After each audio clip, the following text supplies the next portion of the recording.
បាទបងប្អូនសូមវឌ្ឍនភាពនៃស្ពានព្រែកប្រាបាទស្ពានព្រែកប្រាចាក់រែក្រោមយើងសល់មិនទីទៀតទេតបជាប់ហើយបាទថ្ងៃនេះគឺថ្ងៃពុធបាទថ្ងៃពុធទី10 12បាទ12ខែសីហាឆ្នាំ2026បាទថ្ងៃពុធទី12ខែសីហាឆ្នាំ2026បាទដល់mấyថ្ងៃទៀតណាបាទយើងវត្តនភាពនៃស្ពានព្រែកប្រាចាក់រែក្រោមនេះ90%បងប្អូនបាទខ្ញុំមើលទៅថា90%ចុះ10%នៅសល់បន្តភ្ជាប់អាកដាលហ្នឹងតិចនេះបាទនេះបាទតភ្ជាប់កដាលហ្នឹងតិចទៅហើយបាត់បាទហើយនឹងនៅនៅកន្លែងនោះមួយទៀតបាទនៅគល់ស្ពានតិចទៀតនេះបាទគល់ស្ពានកន្លែងហ្នឹងនេះកន្លែងនោះបាទ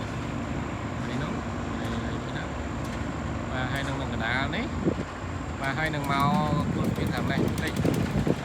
បាទស្ពាននេះតិចទៀតអញ្ចឹងណាបាទអញ្ចឹងបែបឆាប់បានប្រើប្រាស់ឲ្យបងប្អូនបាទទៅធ្វើរហូតគាត់អត់គ្នាដែរហើយគាត់នៅប៉ុណ្ណឹងគឺស្អាតបាត់ហើយបាទធម្មជាតិទឹកឡើងមកនេះទឹកឡើងខែទឹកឡើងណាទឹកនៅឡើងទៀតបាទទឹកនៅឡើងទៀតនៅមុខវត្តពុទ្ធបាទទឹកវានៅឡើងដល់ណាដល់កន្លែងស្មៅណាដល់កន្លែងស្មៅទឹកនៅឡើងទៀតណាបាទទឹកនៅឡើងដល់កន្លែងស្មៅនោះស្ទូចត្រីលាន់ទៀតទៀតស្ទូចត្រីបាទខ្ញុំមកស្ទូចដែរហ្នឹងហើយត្រីស្ពិនត្រីកែងត្រីកហែហ្នឹងបាទហើយជិះឆ្ងាយបងប្អូននេះបាទទៅដល់នោះជើងស្ពានដល់ដីរបស់ពេញពុតបងស្នោណាបាទអញ្ចឹងហើយខាងគល់នោះគឺដល់ EOT 3បាទចូលទៅបន្តិចដល់ EOT 3ដែរម្ដងបាទណាហើយអញ្ចឹងឲ្យបងប្អូនបានដឹងពីវត្តភាពស្ពានព្រែកប្រាចាក់រែក្រោមហើយនោះ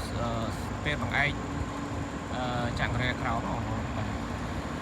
ហើយនោះហើយជាស្អត់ពីឡៃឬអីនេះដឹងដែរតែជាឡៃអីមួយធំដុំបាទមានអីចឹងណាសូមវត្តនភាពជូនបងប្អូនครับ